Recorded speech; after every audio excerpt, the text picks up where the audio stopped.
Chapter 23. How we shall know what stars natural things are under, and what things are under the sun, which are called solary.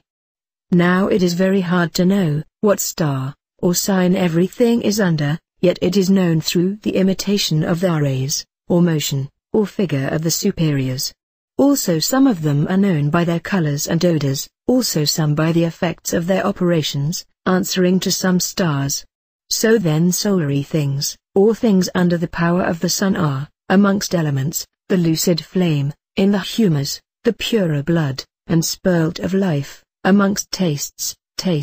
that which is quick, mixed with sweetness. Amongst metals, gold by reason of its splendour, and its receiving that from the sun which makes it cordial. And amongst stones, they which resemble the rays of the sun by their golden sparklings, as doth the glittering stonetites which hath power against the falling sickness, and poisons, so also the stone, which is called the eye of the sun, being of a figure like to the apple of the eye, from the middle whereof shines forth a ray, it comforts the brain, and strengthens the sight, so the carbuncle which shines by night, hath a virtue against all airy, and vaporous poison, so the chrysolite stone is of a light green color, in which, when it is held against the sun, there shines forth a golden star, and this comforts those parts that serve for breathing, and helps those that be asthmatic cool, and if it be bored through, and the whole filled with the main of Venus, and bound to the left arm, it drives away idle imaginations,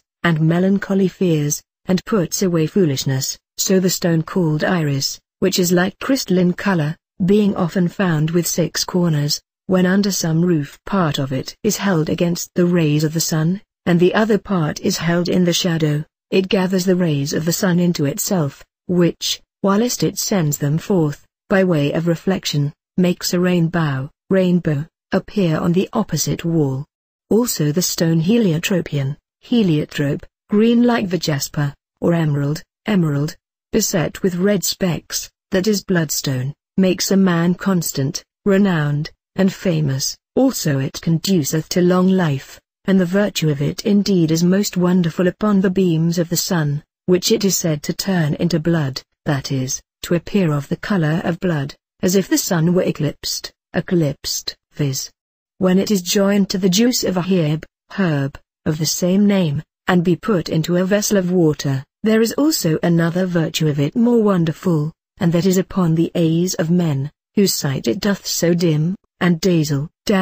that it doth not suffer him that carries it to see it, and this it doth not do without the help of the herb, of the same name, which also is called heliotropium, heliotrope, that is, following the Sunday. These virtues doth Albertus Magnus, and William of Paris confirm in their writings. The hyacinth also hath a virtue from the sun against poisons, and pestiferous vapors, it makes him that carries it to be safe, and acceptable, it conduceth also to riches, and wit, it strengthens the heart, being held in the mouth, it doth wonderfully cheer up the mind. Also there is the stone paraphilus, of a red mixture, which Albertus Magnus saith Aesculapius, makes mention of in one of his epistles unto Octavius Augustus, saying, that there is a certain poison so wonderful cold, which preserves the heart of man being taken out from burning, so that if for any time it be put into the fire, it is turned into a stone, and this is that stone which is called paraphilus, from the fire. It hath a wonderful virtue against poison, and it makes him that carries it, to be renowned and dreadful to his enemies.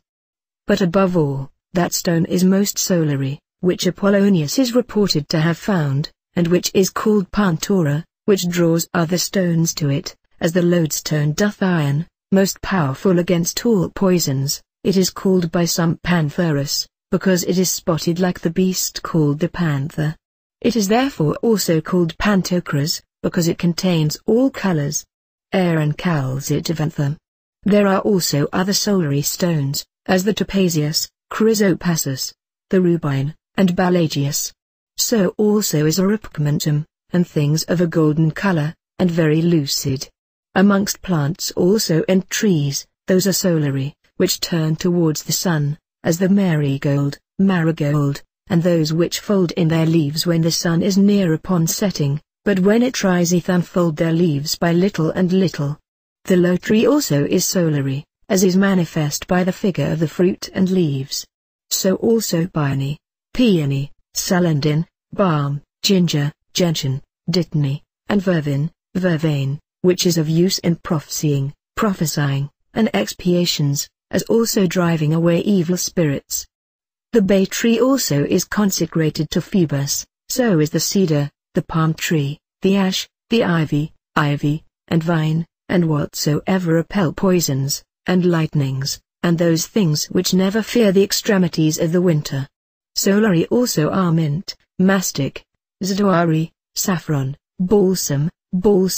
amber, musk, yellow honey, lignum aloes, cloves, cinnamon, calamus, aromaticus, pepper, frankincense, sweet marjoram, also libanotis, which Orpheus calls the sweet perfume of the Sunday. Amongst animals those are solary which are magnanimous, courageous,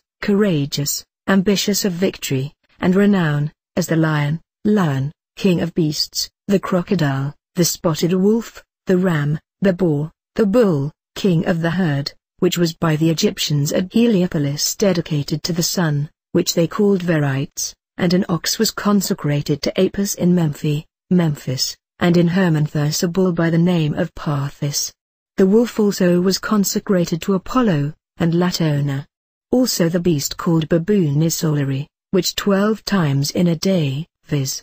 every hour barks, and in time of equinoctium, pisseth, urinates, 12 times every hour, the same also it doth in the night, whence the Egyptians did engrave him upon their fountains. Also amongst birds these are solary, the phoenix, being but one of that kind, and the eagle, the queen of birds, also the vulture, the swan, and those which sing at the rising sun, and as it were call upon it to rise, as the cock, crow, also the hawk, which because it in the divinity of the Egyptians is an emblem of the spirit, and light, is by Porphyry, reckoned amongst the solary birds. Moreover, all such things as have some resemblance of the works of the sun, as worms shining in the night, and the beetle, which is a creature that lies under cow dung, also according to Appius' interpretation, such whose eyes are changed according to the course of the sun, are accounted solary, and those things which come of them. And amongst fish, the sea calf is chiefly solary, who doth resist lightning, also shellfish, and the fish called pulmo, both which shine in the night, and the fish called stella, that is starfish, for his parching heat, and the fish called strombi, that is strombite or sea snail, that follow their king, and margari, that is oyster, which also have a king, and being dried, are hardened into a stone of a golden color,